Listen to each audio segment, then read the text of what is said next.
The Simpsons may be known for their eerie predictions for the future, but it's some of their references to the past and iconic movies that are some of the best. If, like me, you were raised on The Simpsons, when you started watching classic movies, you might have said the line, "Oh wow, they did this on The Simpsons quite a few times."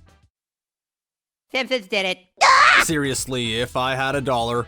That's because The Simpsons parody, homage, and reference iconic movies a lot. Like, a lot. So many, in fact, that this video could be about 8 hours long, but we didn't have that long, so we had to pick the cream of the crop. In fact, because we like needless challenges here at ScreenRant, we put this list together without including any of the Treehouse of Horror episodes. Instead, we opted for the sometimes subtle and other times not so subtle references to appear in an average episode and all the odes they make to film history. So, which references and parodies made the cut? Let's take a look, shall we? Oh, you see here, that's why you're the Godfather. Starting off with easily one of the best, the famous opening sequence to Raiders of the Lost Ark is one of the most parodied and homaged sequences of all time. Therefore, it's no surprise that The Simpsons also parodied this iconic moment. In the opening scene of Bart Falls in Love, it's got the iconic music playing, and Bart sneaks into his parents' room and steals Homer's loose change jar, setting off a sequence that is almost a shot-for-shot remake of the indie scene, including Homer acting as the famous Boulder, and it fills us with a ton of 80s joy. Speaking of movies that are so frequently parodied and referenced, The Terminator is up there with the best of them. We see the original movie referenced in Principal Charming, when Homer searches for an appropriate gentleman suitor for his sister-in-law Selma. But the best parody of the Terminator franchise comes in the episode Homer Loves Flanders, when Homer, well, actually likes Flanders. But even someone as nice as Flanders even has his limits, and seeks to escape Homer's attention, and sneakily drives off with his family. But Homer spots them getting away, and gives chase with golf clubs in hand, and the sequence that unfolds is undoubtedly a nod to the escape from the hospital scene in Terminator 2. Orson Welles' Citizen Kane is regarded as one of the best movies of all time, alongside another movie on this list, so again, it's no surprise to see The Simpsons make reference to it. In the episode Rosebud, The Simpsons make constant parallels with Springfield's richest man, Mr. Burns in Kane. Burns pines for his childhood and his stuffed bear Bobo, just like Kane and his sled, and the opening to the episode is an almost shot-for-shot remake of Welles' classic movie. One of the most unique episodes of The Simpsons is the episode 22 Short Films About Springfield, where the show moves away from its titular characters and instead focuses on the show's side characters. One of which is Chief Wiggum, who has a run-in with the local criminal Snake in a shot that is obviously a callback to Quentin Tarantino's Pulp Fiction, and they both even end up in the basement of a pawn shop. Thankfully though, there is a slightly less dark ending to Wiggum and Snake's story after being saved by the never-failing Milhouse. The Simpsons also pay tribute to Tarantino's first feature film, Reservoir Dogs, when Quentin Tarantino guest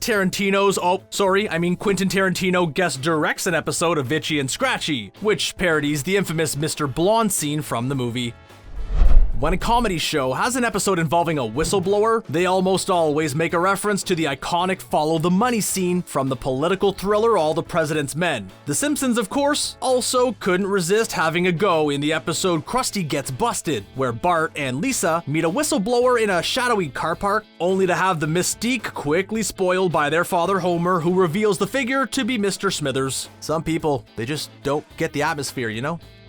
Poor Milhouse doesn't have the best of times in the show. He thought everything was coming up Milhouse. But in the episode Lisa's Rival, Milhouse finds himself in a sticky situation after Bart puts him on the country's most wanted list. This leads to him being held at gunpoint at the edge of a dam drain pipe by a US agent. Milhouse proclaims his innocence, but the agent utters the line, "I don't care," before Milhouse hurls himself down into the water. This is, of course, all a parody of The Fugitive, starring Harrison Ford and Tommy Lee Jones.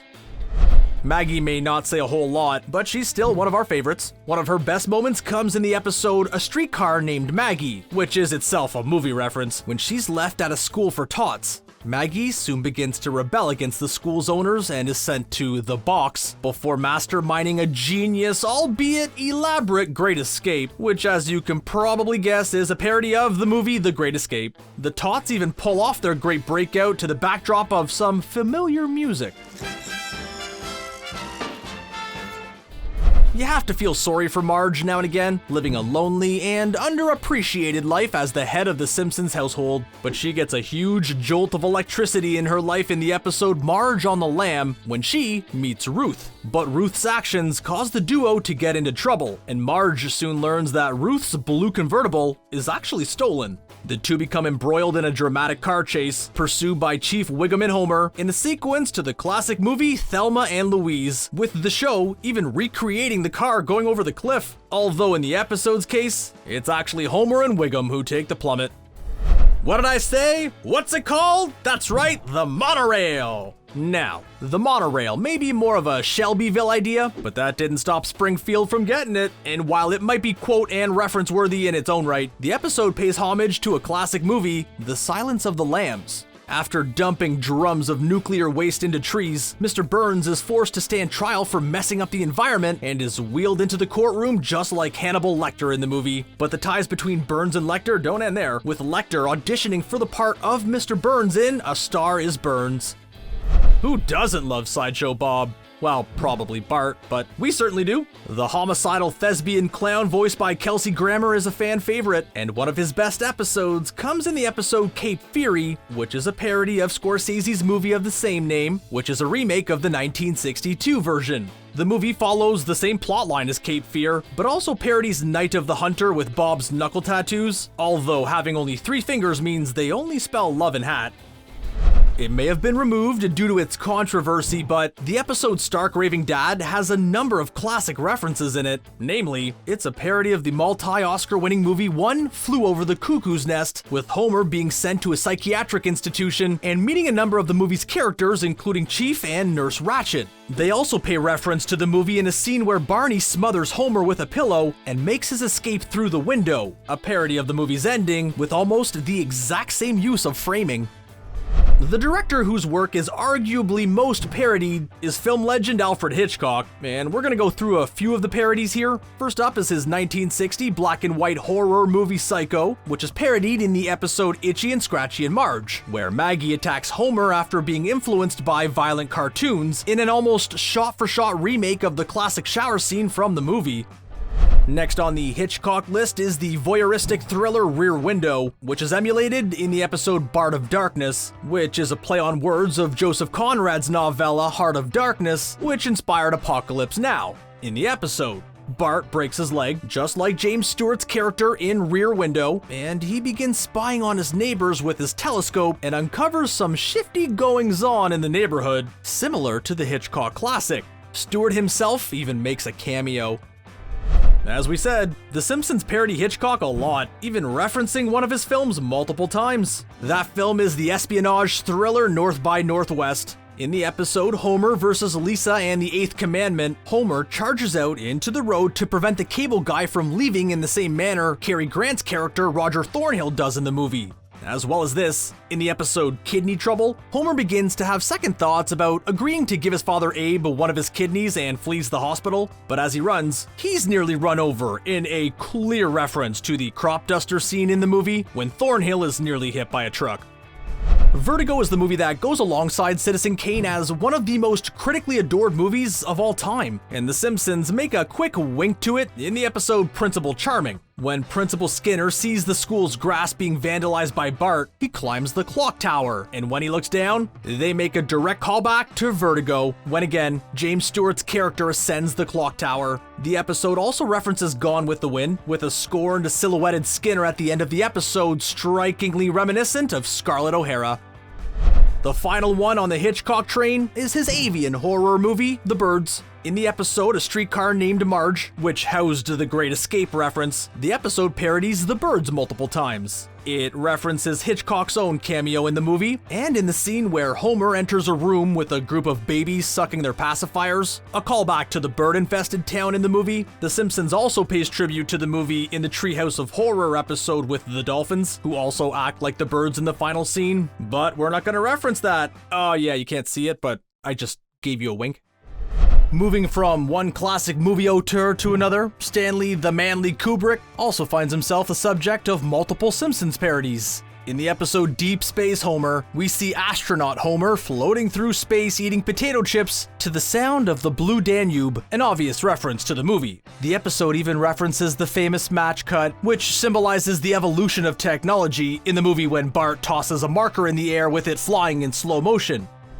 Santa's little helper might be a certified good boy, but after Mr. Burns adopts him in the episode Dog of Death, he tries to turn him into a vicious beast through the use of the abusive Ludovico technique as we hear Beethoven's Ninth roar in the background, a nod to the behavior adjustment method used on Alex in Kubrick's controversial masterpiece, A Clockwork Orange. Last on the Kubrick list is his jet black satirical comedy Dr. Strangelove. The movie, which almost ended in a pie fight, ends with Major Kong plummeting towards Russia on the back of a nuclear warhead rodeo style, something which Homer daydreams about in the episode Homer the Vigilante. The show also pays homage to Kubrick's Full Metal Jacket in the episode Bart the General, as well as The Shining in a Treehouse of Horror episode, but again, we're not gonna reference that last one. James Bond is easily one of the most parodied franchises of all time, just look at Austin Powers. But The Simpsons parody is easily one of the best. When Homer becomes an employee for the charismatic Hank Scorpio, he is naively unaware that he is working for a supervillain. I mean, his name is Scorpio. Are there any good Scorpios out there? Come on. Homer seemingly still doesn't realize when he goes to get a snack from a vending machine and finds Scorpio torturing a copyright-free Mr. Bont with a laser device, which is an obvious nod to Goldfinger. They also make reference to Bond in the episode Duffless, when Bart steals Lisa's hamster and spins in his chair stroking it, a reference to Bond's nemesis Blofeld in the series. The best musical of all time, other than Hamilton, is without a shadow of a doubt, Stop the Planet of the Apes, I Want to Get Off! And you don't have to be a Bart Simpson to know what that's a reference to. Honestly, who doesn't love the Dr. Zaya song? And if you didn't laugh at the I can sing line, then I don't know what to make of you. One of the sweetest parodies comes in the form of the heavily referenced end of the movie, An Officer and a Gentleman. After Marge comes close to having an affair with her charismatic bowling instructor, she visits Homer at the power plant to reconcile. Homer then carries her out into the sunset to the sound of Up Where We Belong, as Marge puts her hand on her very large hair, a callback to that famous scene. From one of the sweetest parodies to one of the most disturbing. As the town investigates the shooting of Mr. Burns, groundskeeper Willie is interrogated by the police wearing a kilt. And you can probably see where this is going, uncrosses his legs in a manner that is very reminiscent of the famous interrogation scene in Basic Instinct, although I bet Sharon Stone is not thrilled with the comparison.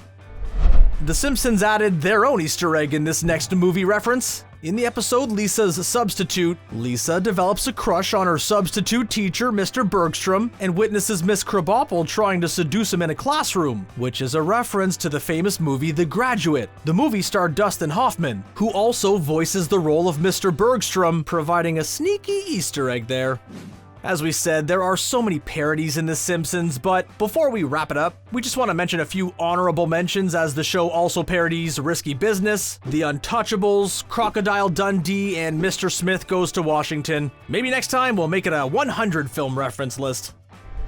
And the last, and certainly not least, is one of the best movies of all time, and another that is numerously parodied on The Simpsons, and that is The Godfather. Coppola's crime classic crops up multiple times. In the episode Mr. Plow, Bart is hit by a flurry of snowballs in a scene, emulating Sonny's untimely demise in the movie, while in the episode Lisa's Pony, she wakes up with a horse's head in her bed. Although in this case, there is an actual body there too. In the episode The Strong Arms of the Maw, Marge finds herself mugged by a shady character in a goofy costume. She later exacts her revenge on him when she gives him an over-the-top beating, which is certainly a parody of the scene where Sonny beats up his sister's abusive husband Carlo. In the episode The Mook, the Chef, the Wife, and the Homer, they also recreate the iconic ending to the movie where Michael closes the door on his wife. They also make reference to the movie in Mo Baby Blues, where Mo and Maggie bond over the story of The Godfather, which includes oranges and all. The episode is also hands down one of the best Mo episodes, and if you haven't seen it,